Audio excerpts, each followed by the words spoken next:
여러분 2025년 제60회 스타 네이션 뉴스에 오신 것을 환영합니다. 새로운 황금 시대의 새벽을 향해 우리는 가고 있습니다. 2025년은 많은 변화가 찾아올 것입니다. 새로운 기술이 출시되거나 전 세계의 부패한 정치에서는 청소가 행해진다거나 이것은 1년 조금 더 걸릴지도 모르지만 시작되었습니다. 우리는 지구 행성의 문화로서 좋은 길을 가고 있습니다. 스타 네이션 뉴스도 시간이 지남에 따라 발전하여 그들이 누구이고 어디에 살고 어떤 문화인지 등을 소개하는 새로운 섹션을 만들었습니다. 여기서 여러 얘기를 하는 것보다 우선은 안전벨트하고 Engage.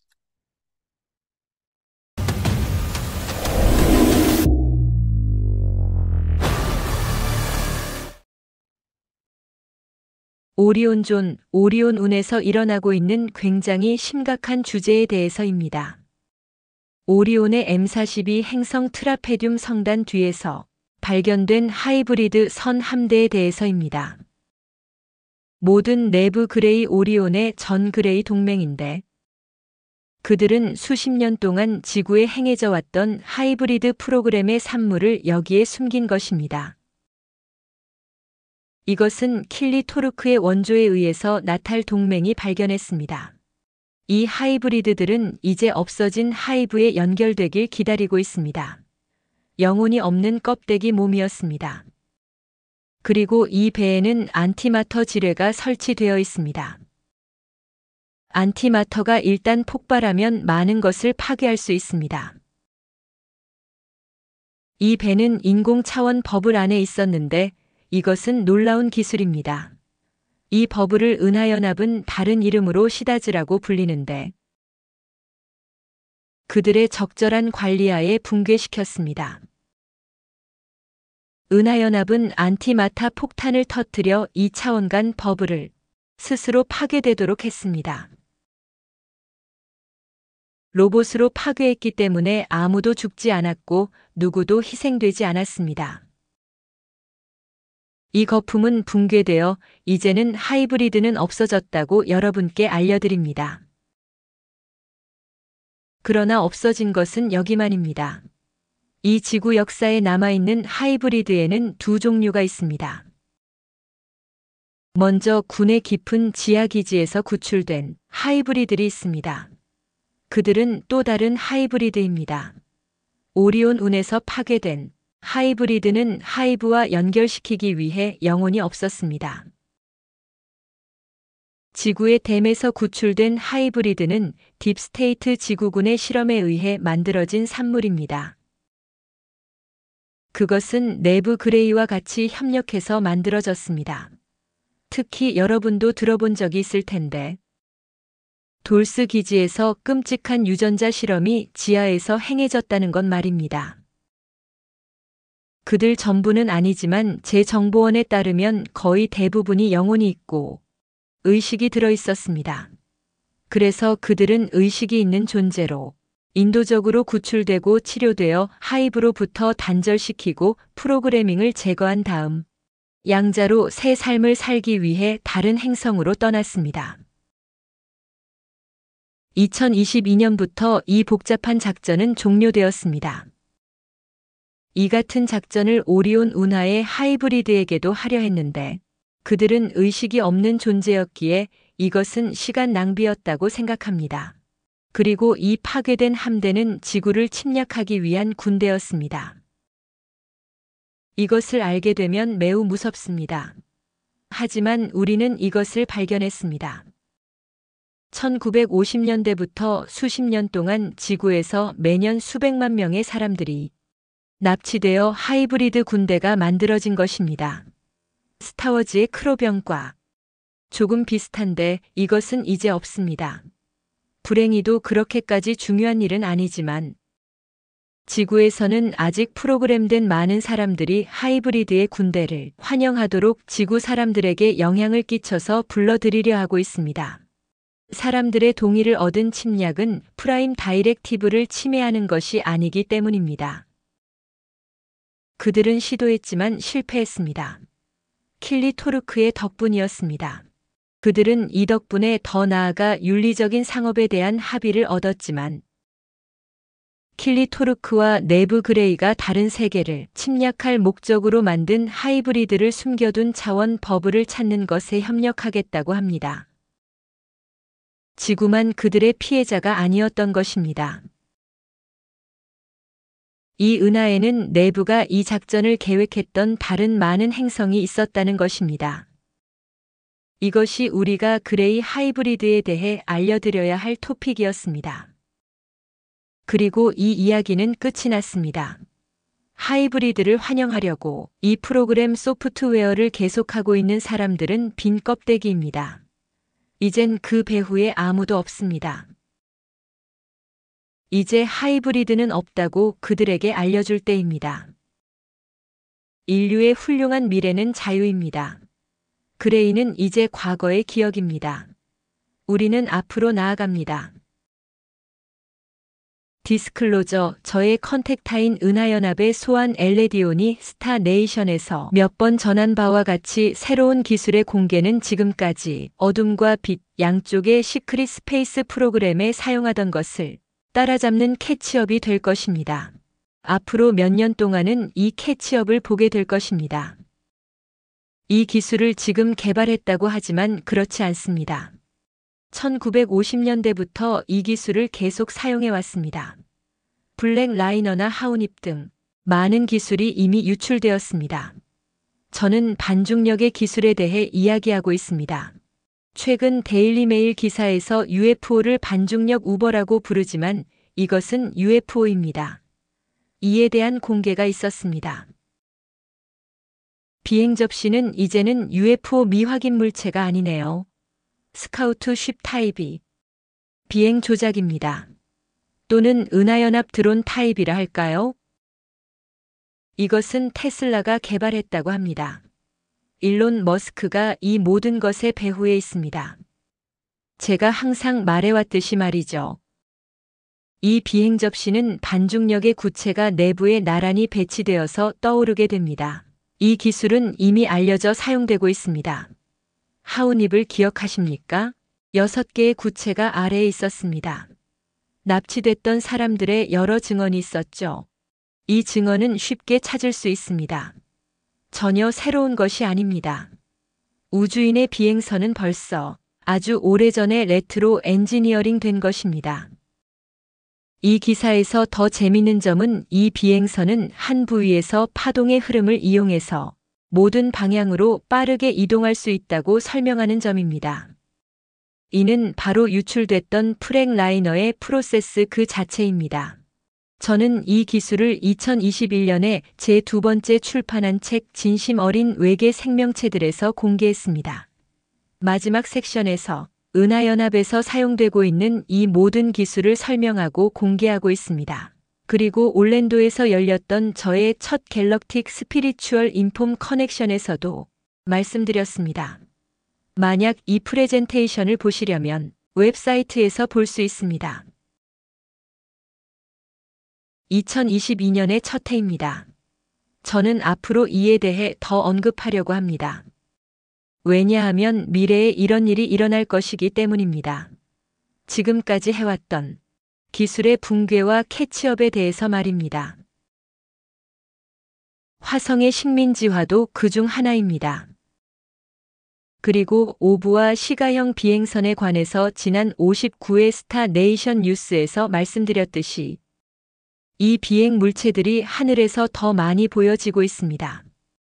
이것은 나탈 통일 동맹의 정보 공개 작전의 일부로 지구의 하늘에서 ET의 존재에 대해 적응하고 문명화된 지구의 문명의 존재에게도 익숙해지도록 하는 것이 목적입니다. 그리고 물론 딥스테이트는 이에 맞서 군용 드론을 하늘에 띄워 이건 ET가 아닌 다른 나라의 것이라면서 우리를 위협하고 있습니다. 정보를 조작합니다. 그들은 항상 그래왔습니다. 그러나 우리는 바보가 아닙니다. 미군 내부자인 JP는 2024년 12월 14일 사라 박사의 엑스폴리틱스 채널에서 공개했는데 JP는 군 기지로 가게 된 장소에 대해서는 공개되지 않았지만 시가형 우주선은 화물선인데 그 화물선을 보여줬다고 합니다. 기지의 사람, 군 당국인데 이 시가형 우주선은 하늘을 날아. 그 존재를 밝히는 사람들이 JP에게 공개해도 된다고 말했습니다. 그 후에 2주 후부터 브라질을 시작해서 이 우주선은 여기저기에 출연했습니다. 여러 곳에서 날아다녔습니다. 어디든 말입니다. 브라질에서의 출연은 카고선이었는데 군기지에서 정말 가까운 장소였습니다. 이것은 지금 일어나고 있습니다. 그리고 JP가 전해주고 있는 정보의 진실성을 증명했습니다. 멋진 시대입니다. 우리는 이 시대에 함께 있습니다. 정말 대단한 일입니다. 도널드 트럼프 취임식은 이 거대한 행성들이 직렬할 때와 같은 시기가 됩니다. 모든 행성이 2025년 1월 25일에 일직선으로 직렬할 것입니다. 2025년 1월 25일입니다. 25와 25입니다. 상상해 보세요. 행성은 그레고리오 역사를 바탕으로 하진 않지만 도널드 트럼프의 취임식과 같은 시기에 일어나는 것은 정말 흥미롭습니다. 훌륭한 타임라인의 결승 배열입니다.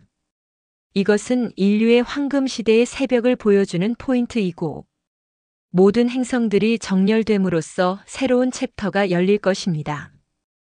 페이지를 넘기고 확정된 새로운 타임라인에 물질적으로 중력적으로 한 걸음 내딛는 것입니다.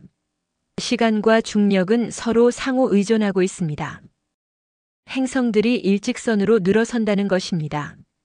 이것은 대단한 일입니다. 지구의 인간에게는 섣달 금음이 되겠죠. 새로운 황금 시대가 열리는 마지막 전야입니다. 승리를 축하합시다. 딥스테이트가 이걸 망치고 간섭하려 한다는 사실을 명심해야 합니다. 그들은 그렇게 하려 하겠지만 우린 미래에 집중합시다. 화성에서 일어나고 있는 일이 있습니다. 화성의 테라포밍 과정, 누가 하고 있을까요? 은하연합과 인간의 거주지가 이미 그곳에 있습니다. 그들은 살아있는 지상을 새로 개척한 토지를 마련하고 있습니다. 일론 머스크 프로젝트의 일환으로 지구로부터의 새로운 화성 이주자를 기대하고 있는 것입니다. 이 정보를 화성에 있는 테라포마인 젊은 제안 엘레디온이 알려주었습니다. 이 이야기를 뉴스에서 듣게 될 것입니다. 재밌는 일이 또 일어나고 있네요.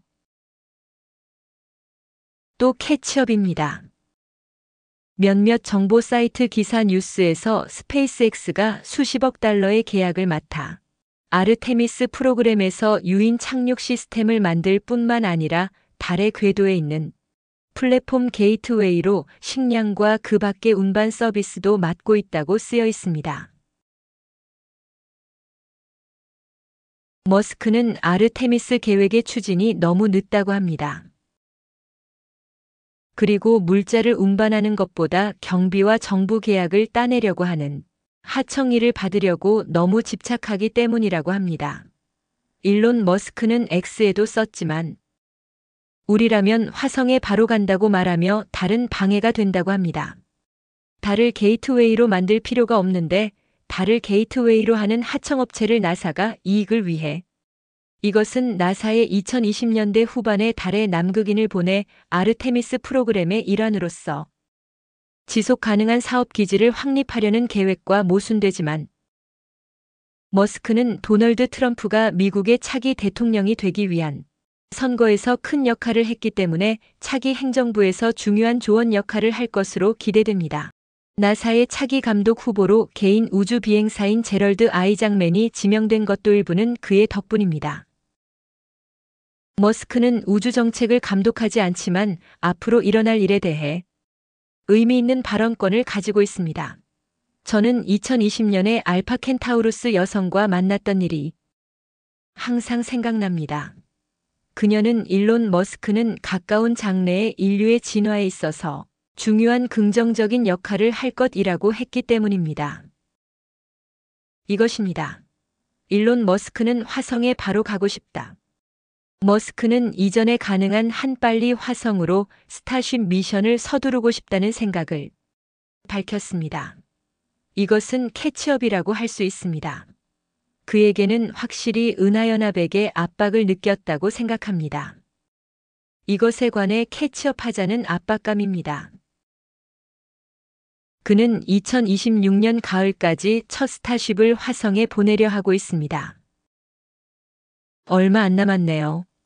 이 스타쉽이 무사히 착륙하게 되면 이 미션으로 2028년에는 다음 것을 보낼 거라고 하는데요. 그 말에 따르면 나사가 달을 화성 미션에 테스트하는 데에는 이익에 대한 합의가 있기 때문이라고 말합니다. 일론 머스크가 새로운 NASA 본부의 감독에게 영향을 준 것에는 이유가 있습니다.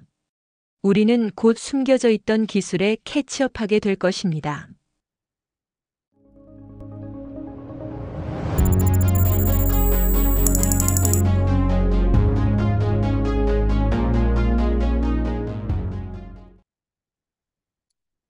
특사인 제가 코멘트 한다면 이것에 대해 뭐라고 할 수 있을까요? 우리는 새로운 시대에 발을 내디딘 것입니다. 이하가 최근에 여러분께 전해드린 희망은 미래의 퀀텀 네트워크에 영향을 미치는 건설적인 생각이라며 기뻐하고 매우 기대하고 있습니다. 희망은 파동입니다. 모든 감정은 파동이고 모든 생각도 이 현실 웹에 영향을 미치는 파동입니다. 당신의 마음에 희망과 긍정을 키움으로써 아름다운 미래의 네트워크를 확정하고 있는 것입니다.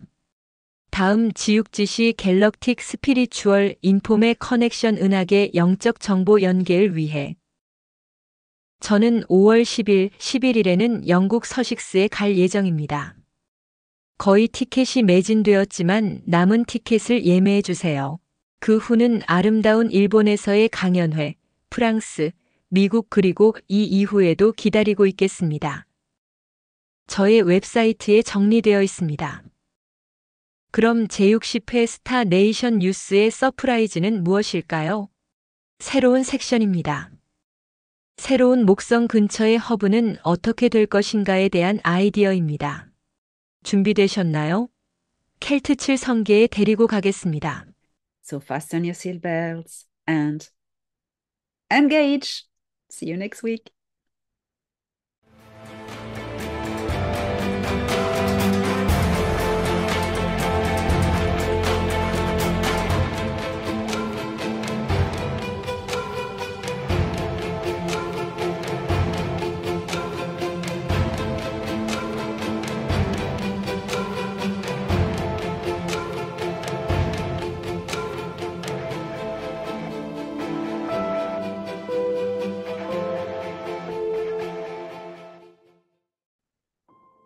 바트컷 시스템이 제육 행성 바트컷 켈트7이라고도 불립니다. 이 장소는 궁수자리에 있는 은하간 방문객들의 허브라는 이름을 가지고 있으며 이 행성은 오락시설로 알려져 있습니다. 울랏이라는 메라타데산대 궤도의 스테이션에는 테마별 액티비티가 있고 바트컷의 달에는 엔터테인먼트 시설, 게임 센터 그리고 다양한 무역, 비무역 등의 활동이 있습니다. 이것이 은하연합이 모선을 궤도에 보내 잘 지켜보지 않으면 안 되는 이유입니다. 다음 종족이 바치캇의 근원지 그리고 그곳에 사는 주요한 문명들입니다. 비니는 현지 주민인 인간형 종족으로 바투컷에서 가장 진화한 주요한 문명입니다. 그들이 행성의 이익을 위해 오락시설로 만들기로 결정했습니다. 이 계획은 기대를 크게 뛰어넘어 성공했습니다. 비는 푸른 피부에 머리 뒤쪽은 뒤로 튀어나와 있고 복잡한 구조를 가지고 있습니다. 빛나는 눈동자를 하고 있고 언어를 구사하고 텔레파시로 의사소통도 할 수 있습니다. 항상 신뢰할 수 있는 것은 아닙니다. 그들 특유의 윤리감을 가지고 있어서 쉽게 거짓말을 합니다. 은하연합의 멤버이지만 그들은 매우 기만하기 때문에 연합은 그들의 불법 행위를 통제하는 것에 어려움을 겪고 있습니다. 노르막과 오주를 바츠컷에 있는 많은 문화 중에서 특히 그 경제에 관여하고 있는 것이 노르막과 오주를입니다. 그들이 우시라 은하라고 그들이 이름을 지은 은하에서 왔습니다. 은하수 뒤에 위치하고 있기 때문에 지구에서는 볼 수 없습니다. 노르마는 아름다운 인간형으로 상업에 능합니다. 오즈룰은 그들만의 독특한 종족으로 머리 양쪽에 촉이 있습니다. 홀로그래픽 엔터테인먼트 기술을 활용하기 위해 바트컷으로 이주했습니다. 그들은 이 기술 덕에 은하계에 폭넓게 퍼져나갔습니다. 민투는 렙탈리안이고 바트컷의 기원 종족입니다. 그들은 행성 지하에 사는 것을 좋아합니다. 은하연합은 특히 이 종족을 주시하고 있습니다. 그들은 은하상업 길드의 규제를 피하기 위해 드라코 행성과 직접 무역을 하고 있기 때문입니다. 바트컷에서 오락을 위한 불법 노예 상업과 관여했을 거라고 짐작하고 있습니다. 타르는 작은 개자리 프로시온에서 온 인간의 거주민입니다. 새로운 모험과 새 거주지를 찾아왔습니다. 처음에는 소수의 개인 그룹이었지만 에호노 행성과 무역을 하려고 빈이 받아들였습니다. 이 타르의 거주지는 은하연합의 보호하에 있지만 민투와 자주 소란을 일으킵니다. 마지막은 말두라십니다. 어디서 왔는지는 모르지만 기원 종족입니다. 행성의 지하 세계에서 어느 날 나타났습니다. 말두랏은 녹색 피부, 녹색 머리, 금색 눈동자의 인간형 종족입니다. 빈과 타르와 함께 행성의 생활과 경제에 깊이 관여하고 있습니다. 매우 사이킥하며 텔레파시를 사용해 사람의 마음을 조작할 수 있고 바꿀 수도 있는 사람도 있습니다. 태양계의 목성 주위의 허브는 바트컷의 영향을 받을까요? 미래만이 그것을 가르쳐 줄 것입니다.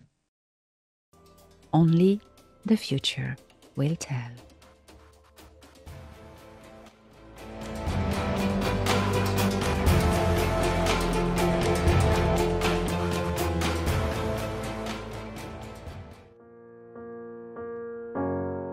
언젠가는 우주에서 가장 고도의 기술은 의식이라고 생각날 때가 올 거예요. 오나로부터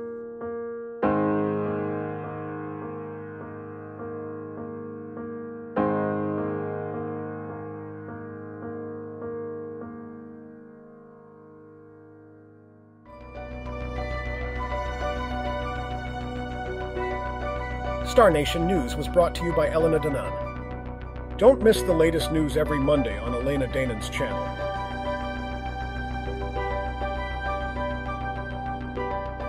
Video directed by Stefzak.